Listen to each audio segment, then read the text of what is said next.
Now is an interesting time to be a European Union Studies scholar. A bit sadistic maybe, because it's arguably not going all too well with the European Union. There is Brexit, of course, but also a growing distrust between societal actors in the EU level. There is a refugee crisis and EU citizens feeling left out. However, the EU remains a success story of regional integration with strong economic and political components. Part of the EU's external policies has been to promote similar types of cooperation in other regions. We will look at this for Southeast Asia with ASEAN and Central America. What we see is that the EU has leveraged its trade power to this purpose. The EU's large market attracts countries hoping to strike a deal for access to it. This way, the EU has promoted regionalism by offering regional trade deals and encouraging countries to cooperate. For two distinct cases, we will have a look at how this played out and what we can learn in the context of the EPAS. What we argue is that all regionalism projects have internal building and stumbling blocks, and these equally determine the success rate of the EU's promotion efforts through trade. I'm sure you can all indicate on this blind map the 7 Central American countries: Panama, Costa Rica, Nicaragua, Honduras, El Salvador, Guatemala, and Belize. Together, they have approximately the same size and population of Spain. They have similar economies, yet a rather moved and complicated history of integration and disintegration. Just like Rachel and Ross. After the independence from Spain, these provinces formed a federal republic.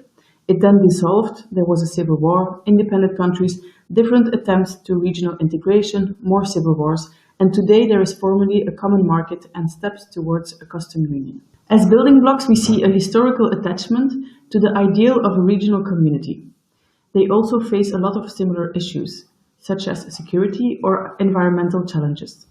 Third, it also helped that their integration as part of an economic development strategy has been supported financially by international actors. This last building block is also a stumbling block, because the integration has mainly been driven externally. But the main obstacle, however, is that the countries don't trust each other and see each other as competitors, which hampers any attempt of deeper integration. Let's have a look at Southeast Asia. These 5 circle countries established the Association of Southeast Asian Nations in 1967 and were later joined by the 5 others. The EU has set up formal relations with the ASEAN with a cooperation agreement in 1980. Considered a common entity, the ASEAN would be the 5th largest economy in the world. Its functioning is characterized by the ASEAN way, meaning a focus on quiet diplomacy and non-interference.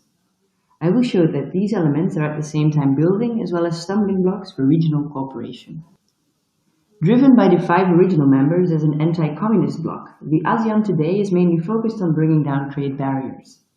The most ambitious of all initiatives is the 2015 ASEAN Economic Community.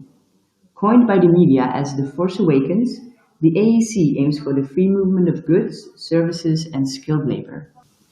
Whether the AEC can deliver on its ambition, however, remains hard to predict. There are 2 main stumbling blocks to be identified. Firstly, the members among themselves differ hugely. Just have a look at Singapore and Myanmar in terms of per capita income, trade capacity, and infrastructure. Secondly, there's the China factor, in which the ASEAN is confronted with the geopolitical reality of East Asia and meets its limits. In the EU-Central America relations, the EU has, since the 90s, after the civil wars, played the role of the helping hand, the fixer, the doctor.